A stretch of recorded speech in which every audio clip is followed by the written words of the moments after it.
Before we came to Wisdom Church of Manila, yung setup ng marriage namin was kung ano yung mapagdesisyonan nung isa, sunod na lang yung isa without even consulting yung partner. So, let's say ako gusto ko mag-out of town, magsi-schedule na lang ako, tapos sabihan ko lang siya without even asking her kung gusto ba niya dito or pasok ba sa schedule niya.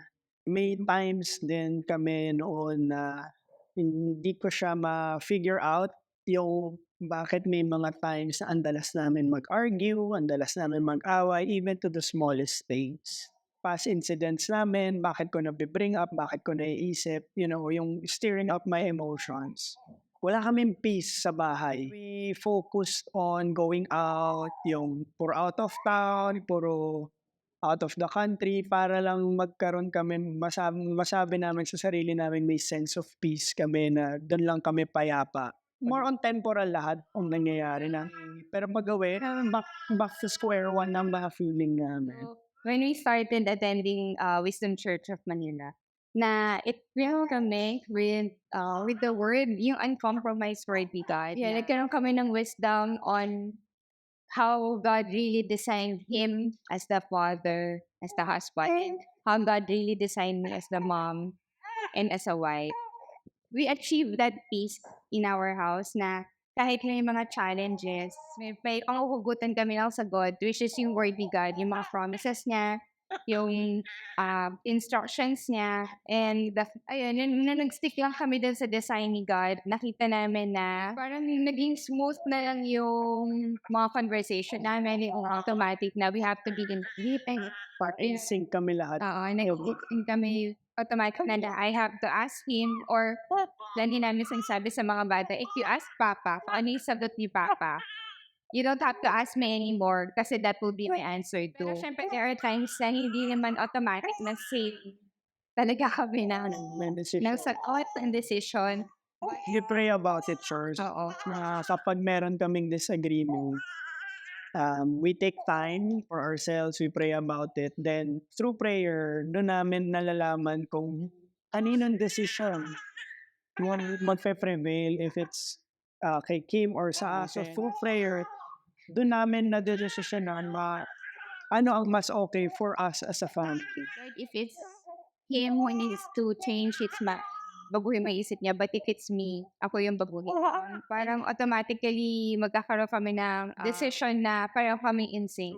Because of Wisdom Church of Manila, isa sa mga na-realize ko noon na it's not our children, it's not my wife, it's not me, who's causing trouble dun sa family, but it's the evil spirits around us trying to penetrate, trying to destroy what God has given and has created for us. Mas natuto kaming maging forgiving, maging loving in every action that you do. Parang think about how our Father God would act on it with love. All our actions now to my wife, to our kids, to everyone around it. Parang we decide, we act on it based on love. And yung with regards sa sinabi nila, kami umaalis. Parang ayaw namin nag-stay sa bahay, tapos we depended on other things. Ngayon nakita na namin yung peace na yun through our relationship with God. How we partner with the Holy Spirit that is in us. Being present with each other, na doon namin nakuha yung peace kasi that Jesus is enough for us, for our family, na we don't have to look for anything else more to give us peace. Kumbaga yung recreation, that was added bonus. But even without those things, alam namin na kami lang magkakasama at peace na kami.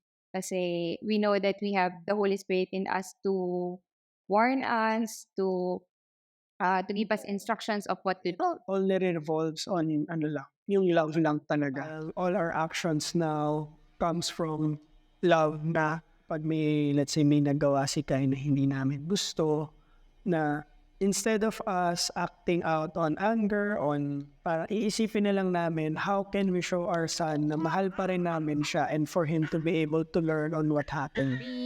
We stick din sa identity na natutunan namin through the word. Na despite of kung ano yung nakikita naming action sa isa't isa, alam namin na hindi yun yung totoong sila. Yan, the way we talk to them, naging mas gentle. We learned how to ask forgiveness sa mga anak namin. Ayun is may pinabigay sa amin through Wisdom Church of Manila sa Word be God na we have the authority. That we use that authority to come against whatever influence na binibigay ng mundo sa mga anak namin. And we replace it with the truth of God. And yung seed na yon, yung Word be God, yun ang mag-grow sa heart and mind nila. And hanggang paglaki nila, yun yung pangahawakan nila. Na hindi sila titingin pa sa kung ano ituturo ng mundo.